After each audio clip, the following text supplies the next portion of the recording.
Saya alhamdulillah nggih. Wonten ing sakiring kanan kiringipun Desa Wiyara menika warahmatullahi wabarakatuh. Kabar satoto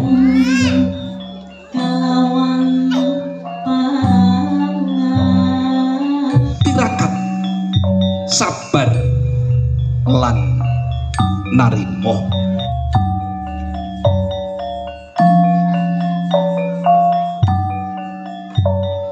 Sampurno sebut Katri Sunyoruri Tigem datang posil Gondok sumo kawula lan pangarsa ngrembaka pundhake ilmu samangke wis tansaya tebih anggara winasana Suradira Jayaningrat lebur titing panatuti rahayu.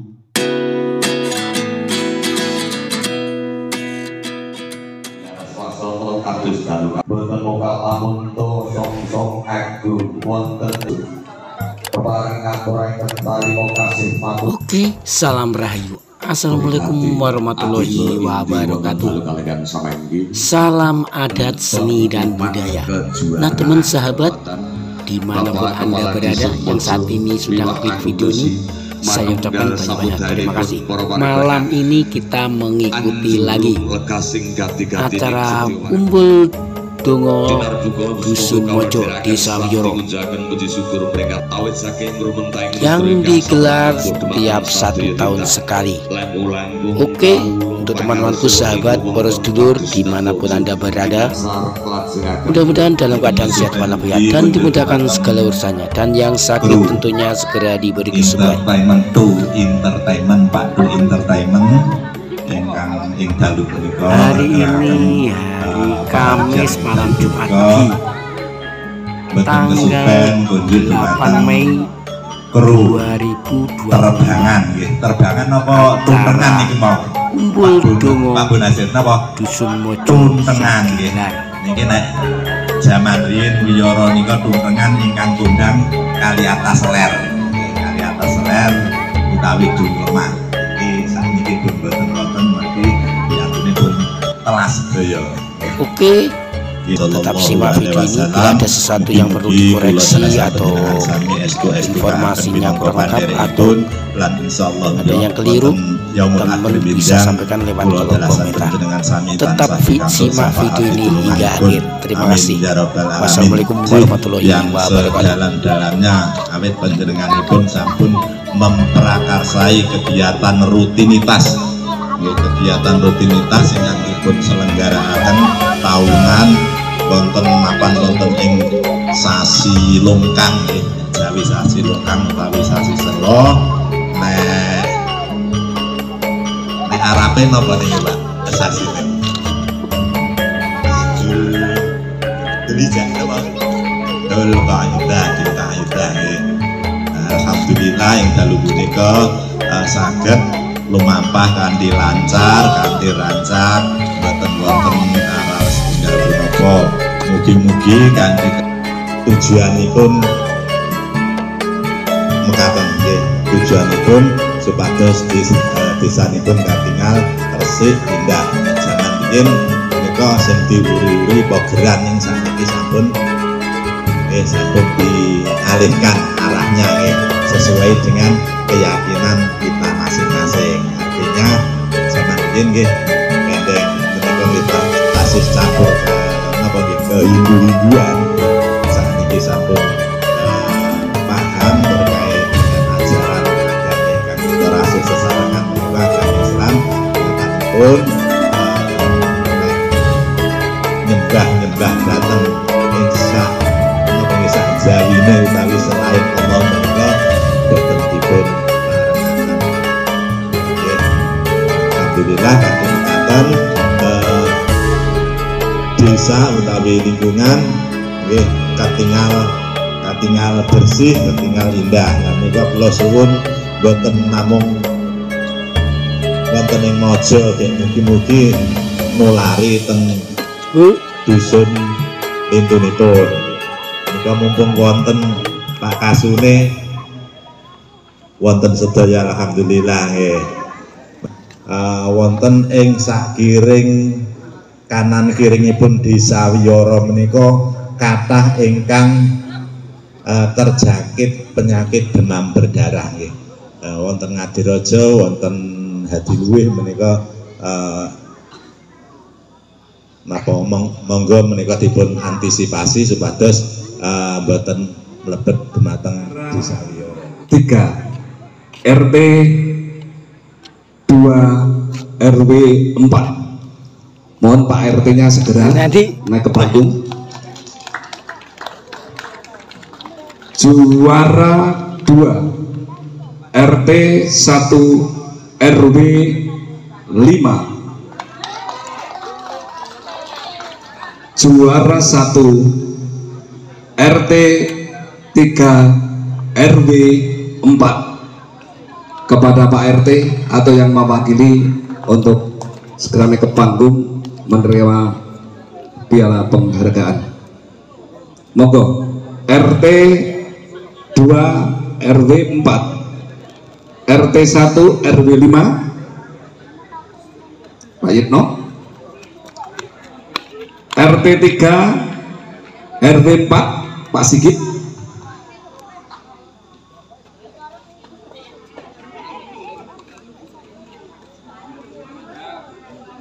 Untuk menyerahkan piala kasuwun saking panjenenganipun Bapak Majid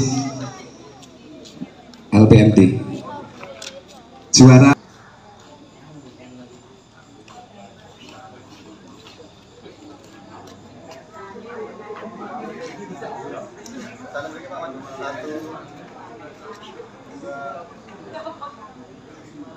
Pak Majid tetap mendampingi di sebelah itu.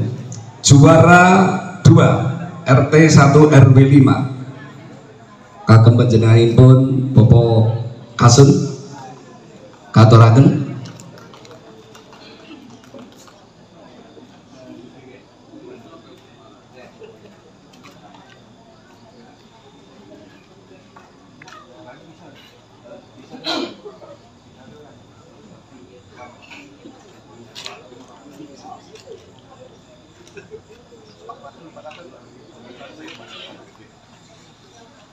Juara 1 kasuwun saking panjenenganipun Bapak Kepala Desa Pak Jini. Pak Kasun tetap di samping. RT 3 RW 4.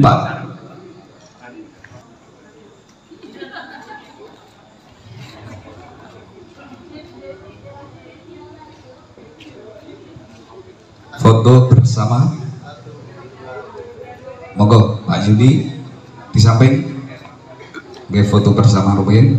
Terima kasih atas partisipasi dari RT-RT dalam rangka lomba kebersihan lingkungan yang telah dilaksanakan tanggal 6 dan 7. Dipersilakan untuk kembali ke tempat.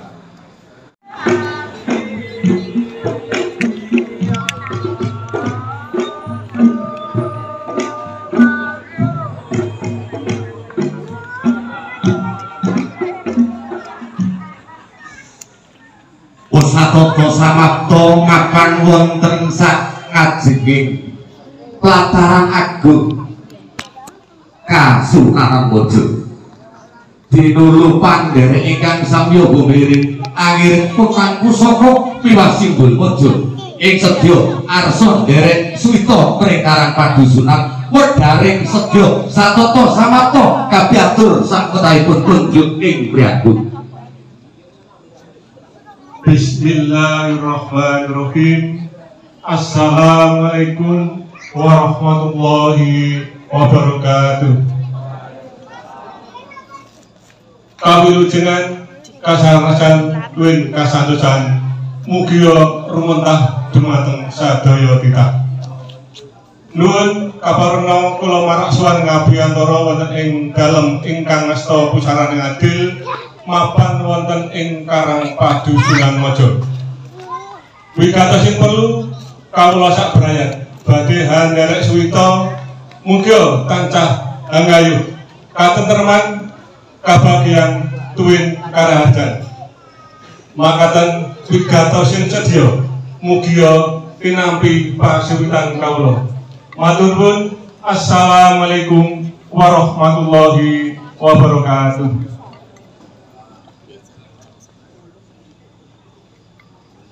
Assalamualaikum warahmatullahi wabarakatuh. Rahayu Mahardika Hastungkara jagat kinaryana kenal syukur mringasaning Gusti gumiraning manah ngantos datang saged ngrumpaka ing ukara mubung mandheg ing wadaya. Nggih ananggapi dawuhanipun lamun mekes surasa arsa suwita manunggal sedaya kula wangsa wonten ing Dusun Maja.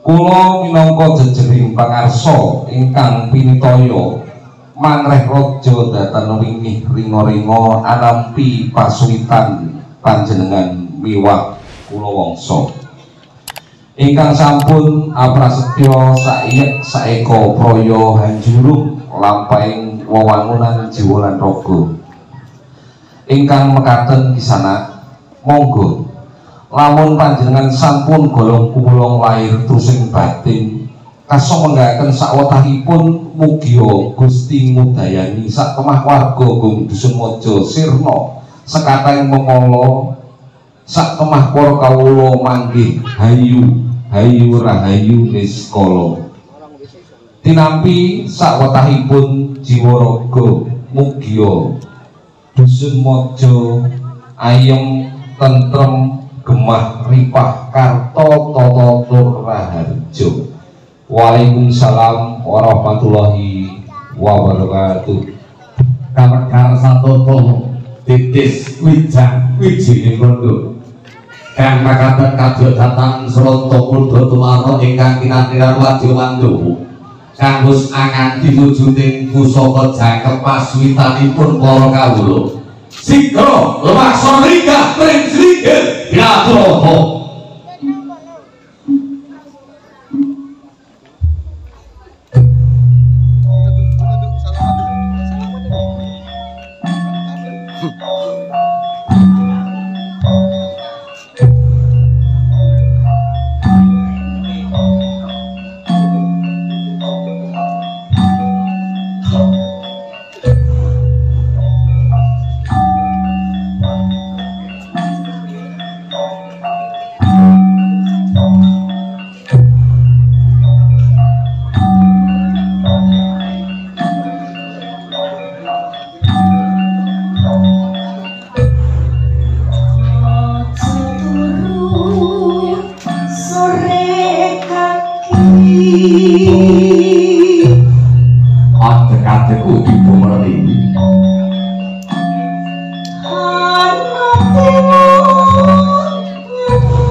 Payungku bawa koso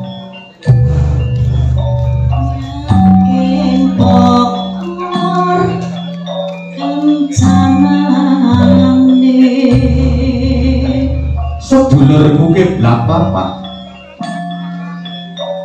isine tumo tetulah paningalku jati waseso sandang kalawan pangan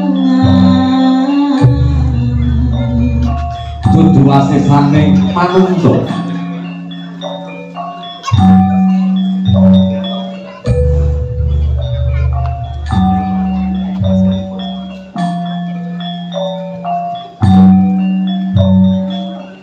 nanging wasesane Gusti kang maha kawasa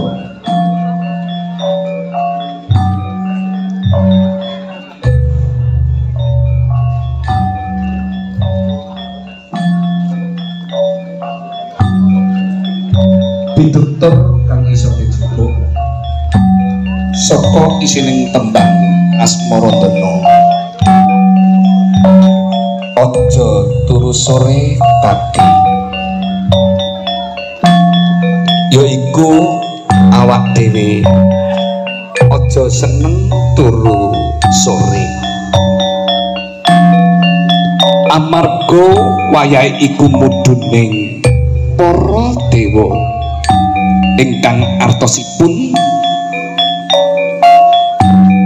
karomah Gusti kang murbeng dumadi kanggo ngowahi rejeki sandang pangan lan nolak bala sing ana ning awake dhewe.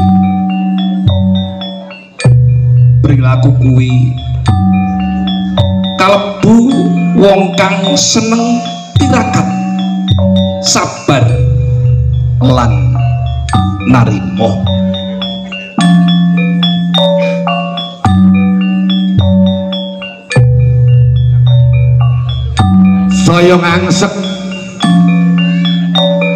Saya ngangsek lampahing kawula mudha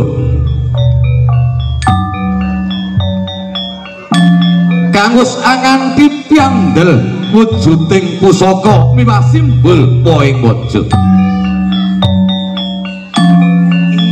Ingkang bisa nemu iki dadya sarana anggenya meminta narasipun marang murbaning Hyat Gusti kang akarya jagat. kudu ana pilihane Bolong gumolong manunggaling kawulawan pangarsa katitik kang weruh lagune Gusti nampi pasuwitanipun para kawula lumantar wedharing kandha.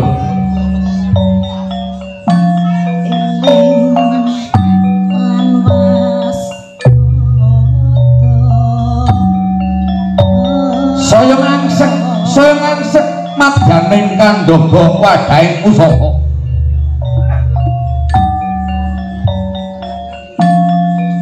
Manunggal cipta rasa karya lan karsa kepoing budi lair terusing batin.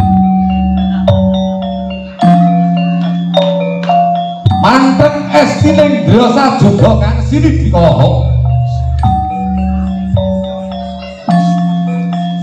Muga wedha kang jirangka kenyong aye jiban luhur. Sipating taruna muda minangka golak-goling para kawula tasih. Wis saged wonten sangadhaing kedhaga wadhah pusaka. Sesanti amin kanugrahaning Gusti Kang Maha Kawasa. Tumansek bonang pusaka biar pacar tijanira.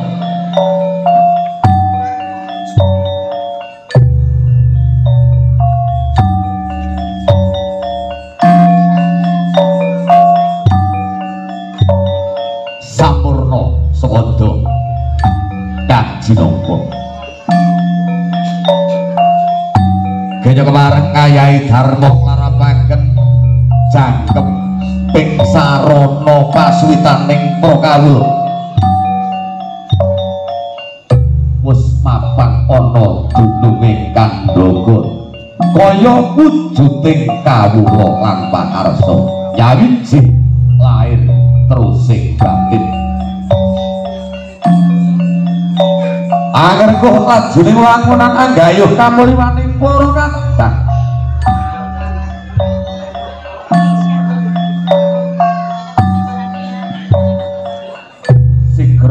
wangsul pring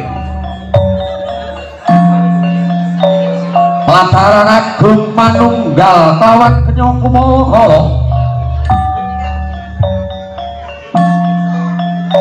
kang sanyata wis sayek-sayek kok tinunggal karsa nunggal jiwa nunggal raga.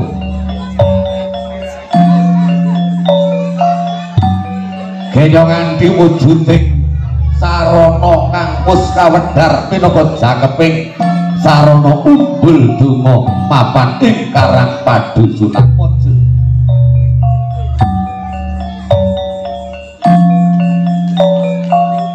kono lan kenya lumaksana tan saya caket mring Prawatudya kenya kumala-kala kang wis andher hablan mapan ing plataran agung antuk sasmita warat dening Pragung Udha Gagah Pradosa ya lamun kasilungan wahyu ning sejati agung tanceping pusaka patang bumi kaloka kadya sarana paradit anggenya ayahi dhamma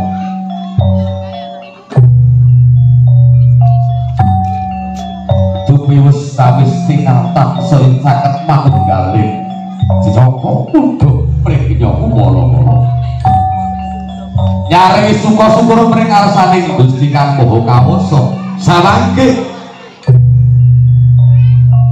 wanodya kang wis mapan ing tlatar Rang Agung sigra amedhar sesaji padha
ngilangkan betul kirain nama mulut maruno anggenipun senaji mojo sampun parimono pratondo anggenipun ngaramaken priyagung mulo maruno minangka sakeping taono wus kasembadan ing karsa kangangken kaliwanono anggung ketanggung Joko Paloro arsa mengkeraken sasana saji mojo ing sedya aweh swasana suka mring para priyagung ingkang mangke aweh datat dunairing saking para kanca-kanca ingkang manunggal sajuga.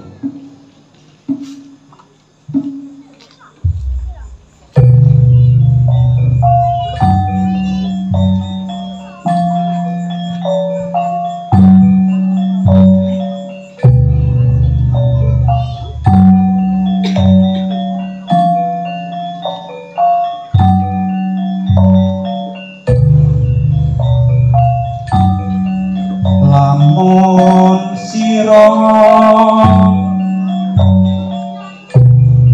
angeguru kaki dadya pitutur lamunta kawula padha arsa anggayuh undhake ilmu amiliya manungsa kang becik waspada lamun tok amerdi marang sifating titah kang wedhar wasuita ingkang becik martabate syukur lamun to luhur tumindak lan bebudete sarta wong roh ing ngerti marang pranatan agama lan negara kang ibadah lan kang rangi ora ninggalake anggone sujud syukur marang ngarsane Gusti kang nyipta jagat syukur oleh wong tapa apa meneh priyagung kang demen laku prihatin ingkang wis manungko yekti wis resik lahir lawan batine lan mikir paweh ing liyan ora mangroti kamarang kahanan indahing kadonyan iku pantes sira puranana kaki ya titah mangkono kang pantes lamun tandha suwitane minangka sipating guru sartane kawruh ana air batin tan kendhat nyawiji kawula lan pangarsa ngrembaka pundhake ilmu samangke wis tansaya tebih lampahing muda ingkang sampun waradin angirit punang pusaka jangkeping sarana pasuwitaning para kawula mring parang padusunan mojo wedharing gati badhe enggal kababar saking priyagung kang minangka gul aguling prakawula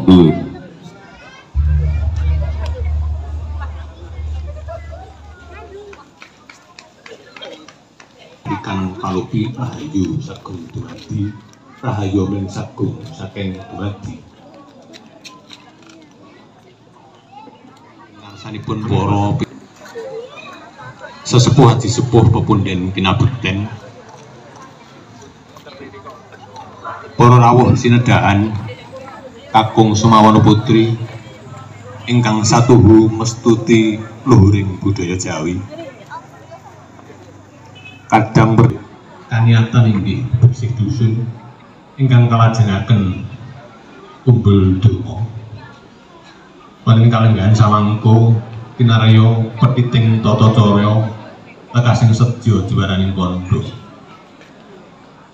Keparing matur ujug prasajan parandene mangke wonten kita ngatur boten ateges mintar saking tata cara adat widi-widana ingkang sampun inggih awit sing kutungnya pamanggih kula pribadi nyun jagung pangarsani.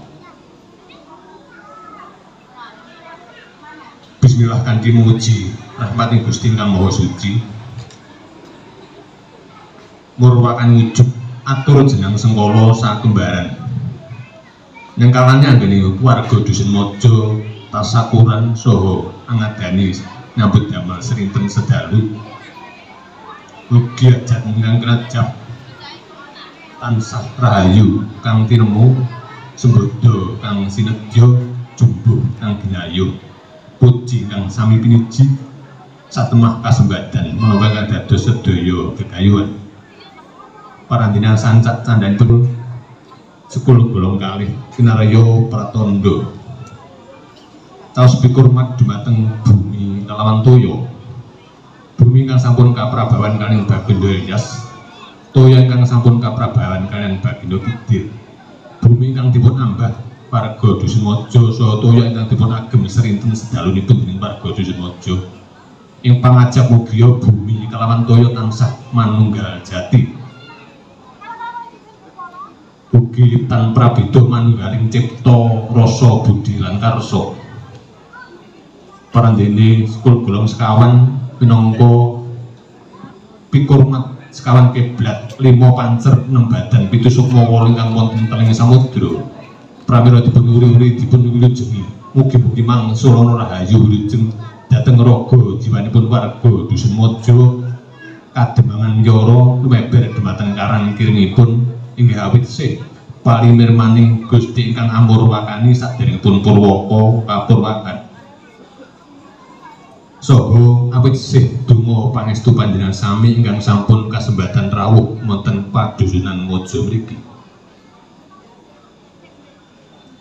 Sekul golong 7 kinarya caos pikurmat dumateng kang sampun kasembadan babat cikal bakal karangpungan Dusun Mojo maligi kunjuk jai terbang Kyai Mojo saha kosok pangsulipun dhateng lahir batosipun paraga Dusun Mojo mugi rahayu sak lamiya. Parandene golong 9 kinarya pikurmat dumateng wali songo ingkang sampun kasembadan medhar anyebar agama Islam. Sekul suci ulam sari kinarya pikuring tresna bekti mring Gusti Rasul Muhammad sallallahu alaihi wasallam. Mugi-mugi agami ingkang rinasuk saha kapribaden Kanjeng Rasul tansah sumandha sumandang sumanding mring anggane warga Dusun Mojo kademangan biara lumeber dhumateng kanan kiringipun. Bujeng kuat sekul rames kinarya pratandha yating iman warga Dusun Mojo saha amametri dhumateng ingkang merbawani saking saha Ki Joko pengangon-angon ingkang merbawani saking sato kewan. Mugi kosok wangsulipun saged andayani gesanging warga Dusun Mojo sak wetahipun. Awarni-warni makaten ugi pratandha kinarya mumuturing sih rejeki ingkang sajudu dinten 7 pekanan gangsal sasi 12 taun 8 minggu sekawan uku 3 doso. Mugi rahayu kang sampun tinemu paripurna wujud prasajan pepuntul ing sasanti jogro anggara winajamun Suradira Jaya ningrat lebur dening pangatuti rahayu rahayu rahayu. Wassalamualaikum warahmatullahi wabarakatuh. Mugi rahayu sagunging para warga Dusun Mojo dilakonan seloko.